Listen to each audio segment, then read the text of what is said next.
I have only just begun to dive into the sounds of drone and ambient music, and this person decided to recommend me an album that is really all of that and a little bit more. The name Sea of Dogs might not be familiar to a lot of people because honestly, this is a very, I guess, underground artist who's from San Francisco, I believe. I did review this person's project under another name, Hiffy Skazerbox. I still don't know if I'm pronouncing that name correctly.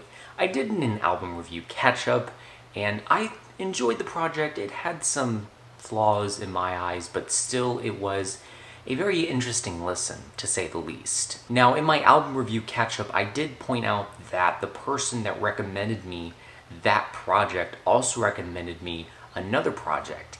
Here it is, a Casualty of Broken Glass. This album was released in January. What's with me getting to albums so late? I mean, it's here, I'm listening to it, but still, I guess I wish I covered it a little bit earlier. This album is actually being released under a new pseudonym, new being just an abbreviation of the former Sea of Dogs. It's now just being released under the name Sea. This album has 9 tracks and it runs just about 40 minutes long. The songs on here dive into the sounds of drone and ambient and industrial music. Also, some moments on here that are kind of bright and glistening. They're just eerie and ominous. There are also lyrics on this album. Yes, there is vocals on this record too. I believe delivered by this artist, who I could be wrong, but still. And on initial listens of this record, I was actually really impressed with just the overall sound of this album.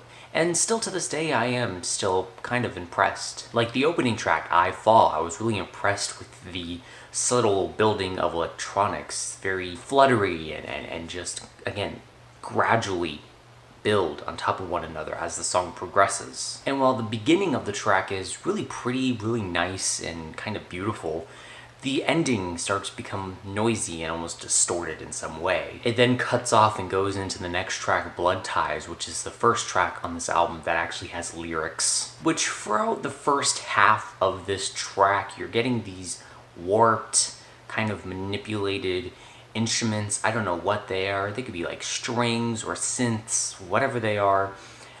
They're warped in such a way where there's this really eerie atmosphere surrounding the track, which happens on a lot of these tracks, and this song, while still being very eerie and ominous, isn't even the most ominous part of this album. Similar to the opening track, this song's instrumentation in the first leg starts to kind of build on top of itself. The vocals are then introduced towards the middle part of this track, and once the last line of the stanza is read, the song just then explodes into this really frenetic and chaotic crescendo, with heavy beats just kind of bouncing back and forth in the audio channel.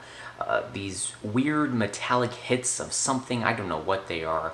However, it's done in such a way where there's still somewhat of an enjoyment I get out of this track. Like, it's so just chaotic, but it's so interesting to listen to. Now, there are a good handful of tracks on this record where the crescendos are just really explosive. They're loud, they're frenetic, they're all over the place, they're chaotic, but there's still a lot of musicality to what's being done on a track. It's not just this really chaotic, all over the place kind of sound piece. It's still very connected to itself. And it's very much connected to the song that it originally started off with.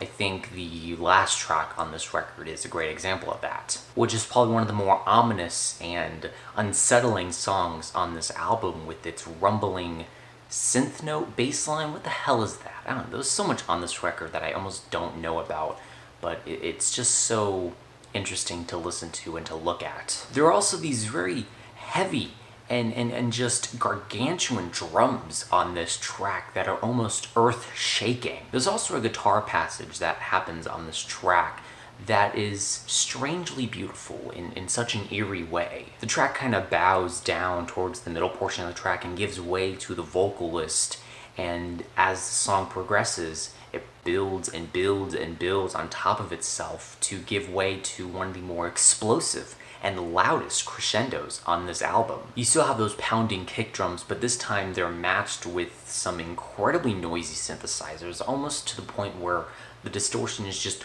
almost overcoming the instrumental, but it's never done to the point where there is just no musicality whatsoever. There's still a lot of enjoyment from this track in particular. And again, really a great moment of finality on this record. The track Loved Like Whiplash is another highlight on this record for me. It starts off with these really dead mouse-like chords. I don't know how else to describe it. It's really nice. And the vocals on this track in particular, I think, are the best on this entire record. And basically this track is detailing, I guess, a relationship where the tension is building and it's almost becoming human. The tension between us, I feel it breathing. The tension beneath us, I feel it teething. I also like that a lot about this album, where the lyrics are incredibly blunt and done in such a way where I don't feel like it's missing the mark because of how unsubtle it is. It's so blunt, it hits you like a ton of bricks. And matched with these very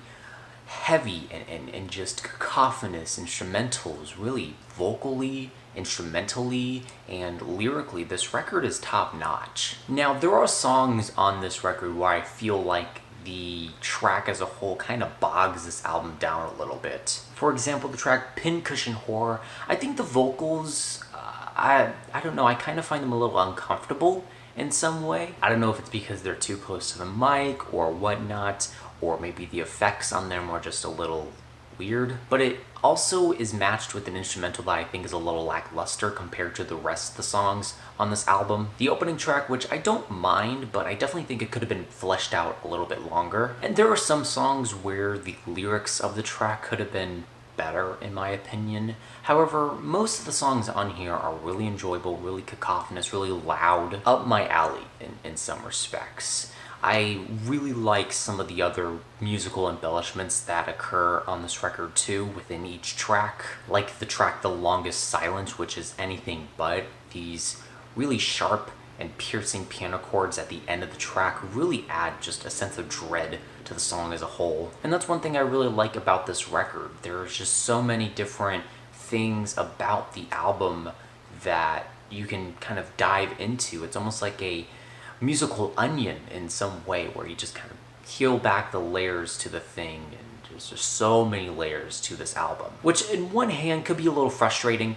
On the other hand, on the other hand for the most part, it's very intriguing, very enjoyable. Again, really a lot of the songs on here, while they don't follow the same formula, they follow the same kind of mindset, where there's just this really cacophonous and dreadful tone to the song as a whole, but there are some really bright moments on this album in a weird way. So yeah, I definitely thought this was a really good album. Definitely think it's strong. While not being one of my favorites of the year, it's certainly a standout moment nonetheless. For me personally, it is a very strong B+. However, I am curious to know what are your thoughts and opinions on this album down below. Let me know what albums you want me to review next, and that is it. For like, comment, share, do whatever you want. Let me know how I can improve future videos down below. Remember, this is only my opinion because music is subjective.